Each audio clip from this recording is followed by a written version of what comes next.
welcome to another episode of the Offshot Kitchen. During these troubling times, horrible times, quarantine times, lockdown times, I'm going to teach you though today to make the most simplest bread you've ever made in your life, soda bread. So no yeast required, no nothing, it's really quick, really simple. So we'll get started and I'll show you how to get this thing done. So first of all, main ingredient to all bread, you got your flour. So we've got some wholemeal and we've got some plain flour here. And what you want to be using is you want a cup, and you need 2 of each of these. So what you're looking for is 250 mils, which is roughly about half a pint if you haven't got a little cup measurer. And you want to do 2 cups of this, your wholemeal flour, and we'll shake that in, and then 2 cups of your plain flour. Also, just to the side of it, just to show, the other ingredients that you need for this is you need some bicarbonate of soda, nice and simple. You need a bit of salt. I've got some special smoky stuff, but don't worry, normal table salt will do fine. And you need some buttermilk or just milk. So to make this is buttermilk, and the way that I've made this is I've put half a pint of milk, which is about 300 mils, into here, and I've used half a lemon. Squeeze half a lemon directly into your milk, give it a good mix, leave that for 20 minutes, and you've got buttermilk. It's that simple. So you've got that ready to go. But first of all, we're going to get the flour into the bowl and we're going to go start mixing up this bread.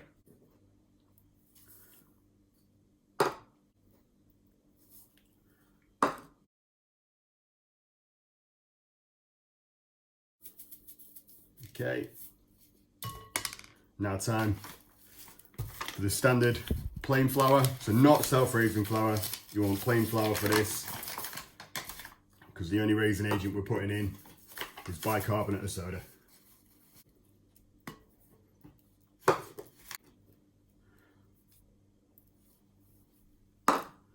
And again, shake this out, get it aerated.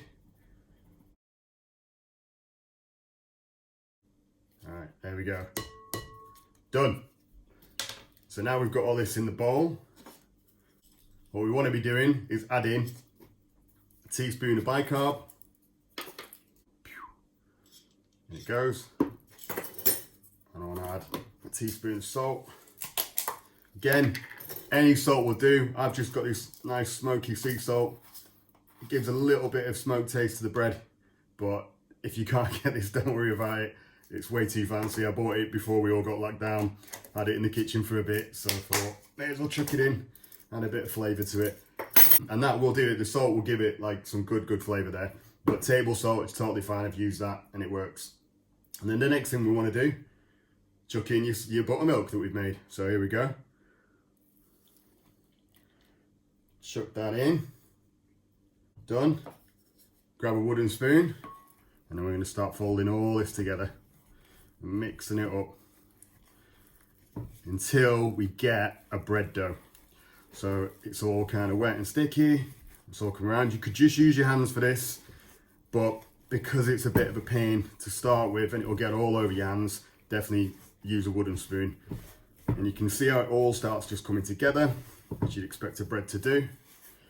And you can see we're getting to that point where I've got as much of this done. Oh, back in the bowl. As much of this done with a wooden spoon that I can achieve. Probably done as much as I can do with that wooden spoon. So now I am going to get my hands in. Remember, wash your hands, sing happy birthday, whatever they're telling you. A good clean of your hands first. My hands are clean.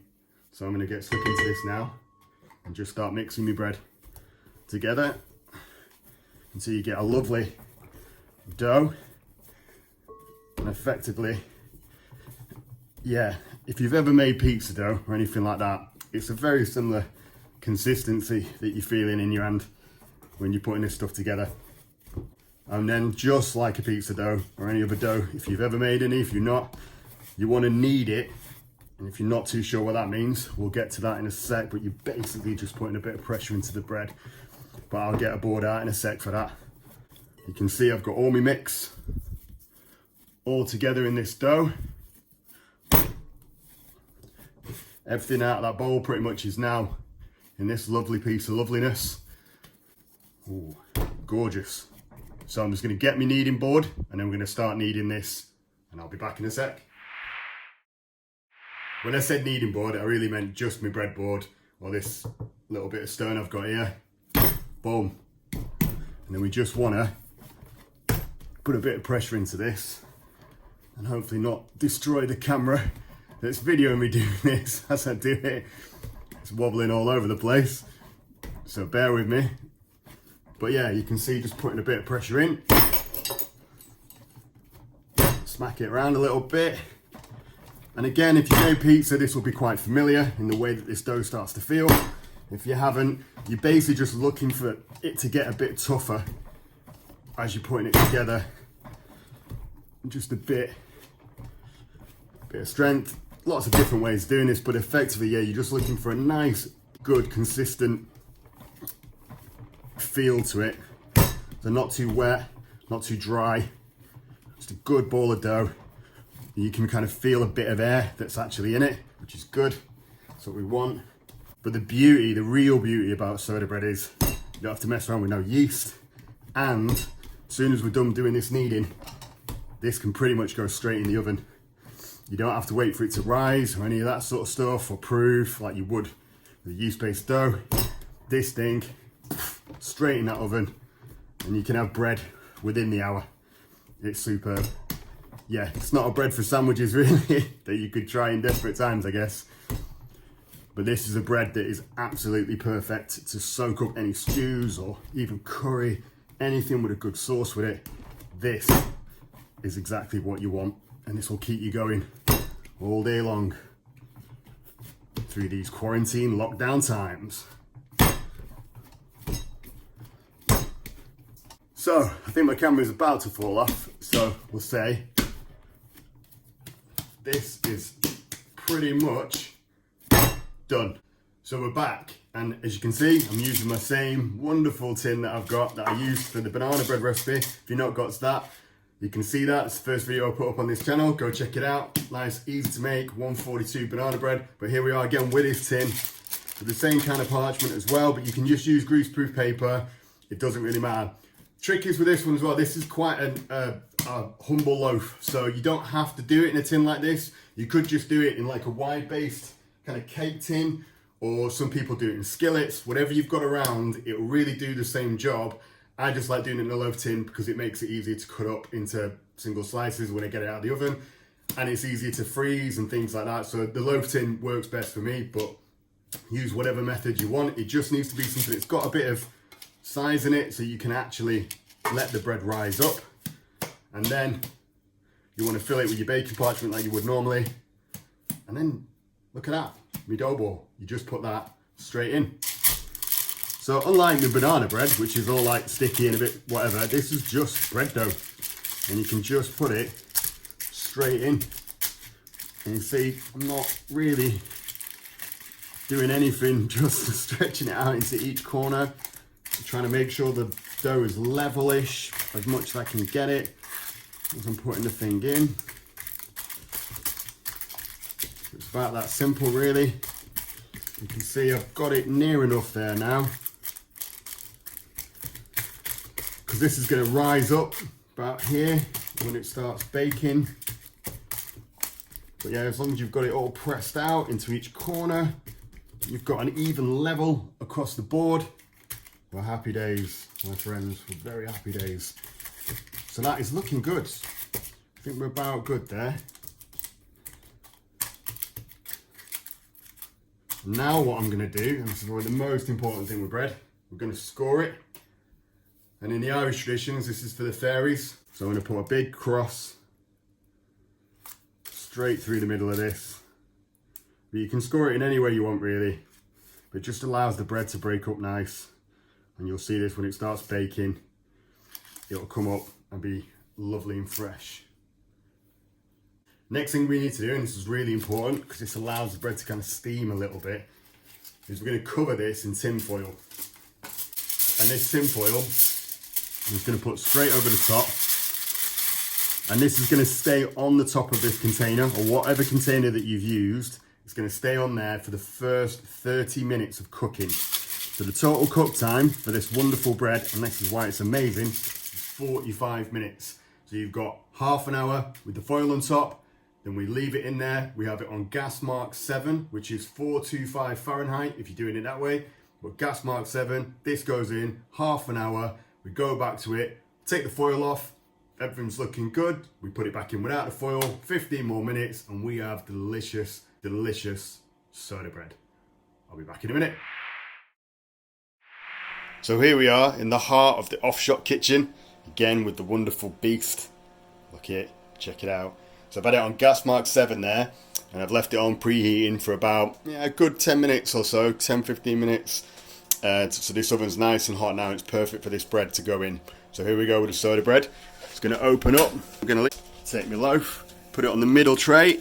We're going to leave that in there for 30 minutes. See you in a bit. Here we are again, half an hour later, back to check my soda bread. It was really tempting to open this oven as this thing's cooking, but trust me, don't do that. Leave this for a pure half an hour. But look at what we've got. As you can see, we've got a nice little rise there. It's busted up right through that tin foil, which is great. That's what I wanted to do, but steamed it. Now what we should be able to do is take this foil off. And look at that. Absolutely brilliant. Really good rise on that. I'm very happy with that indeed. We're going to put this back in now for a further 15 minutes. And then we'll get it out of the oven and we'll cut off a slice. So here we are, exactly 15 minutes later. Let's see the results. Oh, look at that. Absolute beauty. Look at that. That's a proper loaf of bread there. Showing how easy it was to do. It's got a nice little bit of colour to it. That is exactly what you're looking for when you're pulling this out. I could have probably done the cuts in a bit deeper to let it expose, like break up the bread out, but it's worked really well. I'm very happy with this. So we're going to take this out of the oven now and add a little bit of butter. I'll be back in a sec. Okay, so we've got this out of the oven now, and when I meant by adding butter, what I'm going to do is kind of give it a bit of a glaze. Just a nice little thing to do, give it a tiny bit more flavour. So I'm just going to take this out of the baking tray. It's nice and hot, so be careful. And there we go, put that to one side. And I'm just going to grab just a little bit of butter, just normal butter, and I'm just going to rub this in all over the loaf. And whilst this is warm, this, you can see it instantly melts straight in. We're going to get this all over on the sides. Again, this is really hot, straight out of the oven, so be really careful. You can probably leave it a bit longer than I have if you're worried about burning yourself. But this does a really good job, because we're going to do this, glaze it up, and then we're going to leave it to like settle in, soak in that butter, so it looks like a great little loaf. And once it's all soaked in, which I'll give it about 5 minutes to do, let it cool down a little bit. 5-10, probably more like 10 minutes actually. 10 minutes to do. I'll then cut off a bit, and I'm gonna have it with a nice bit of ham and a bit of cheese, I think. Because you can just eat this on its own, but like I said, goes really well. Goes really, really well indeed with soups or curries or anything like that, where you can soak up all the flavour of the dish you've got. That's exactly what this will do. It acts like a bit of a sponge for food. It's superb. You can see I'm getting it all over the bottom. You can see the bake. The bake's come out really well. Really happy. Like I said, the easiest bread you will ever make. Even easier than the banana bread. This is. So there we go. It's nice and warm. I'm going to leave it like that. Keep it on the parchment. We'll leave it like that, and then we'll return back.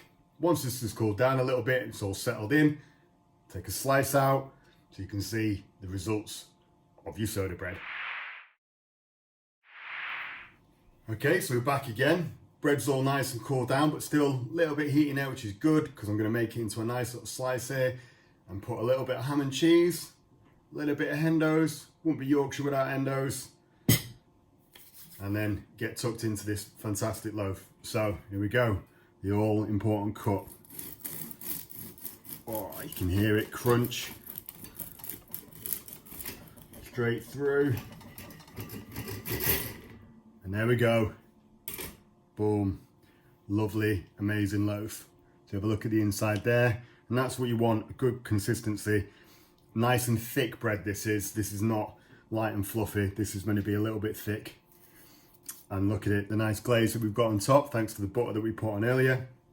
So I'm going to take this slice now, add a little bit of butter, more butter, not too much. It just soaks in there. Oh, it's lovely. The smell is unbelievable. My whole kitchen just smells of fresh bread. It's just exactly what you want, especially if you're stuck in your house for a few weeks.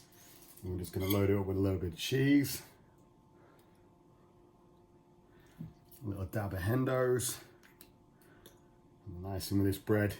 I'll soak straight into my soda bread. Henderson's relish, by the way.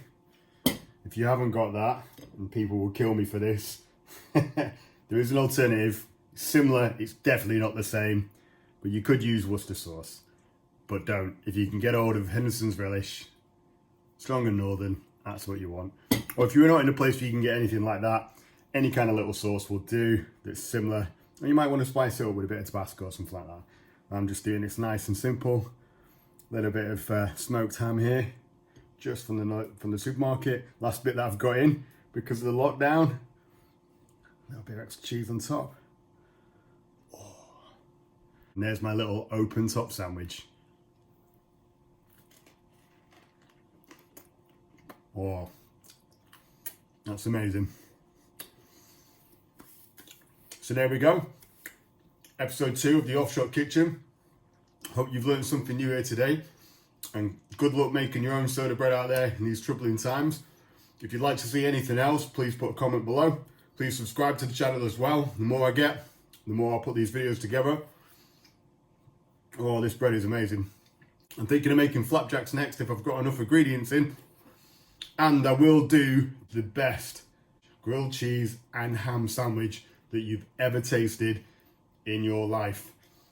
I will be doing that coming up soon over the next couple of weeks. But if there's anything else you'd like me to video, record, let me know.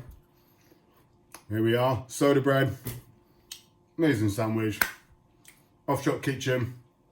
We're out. See you later. Take care, everyone.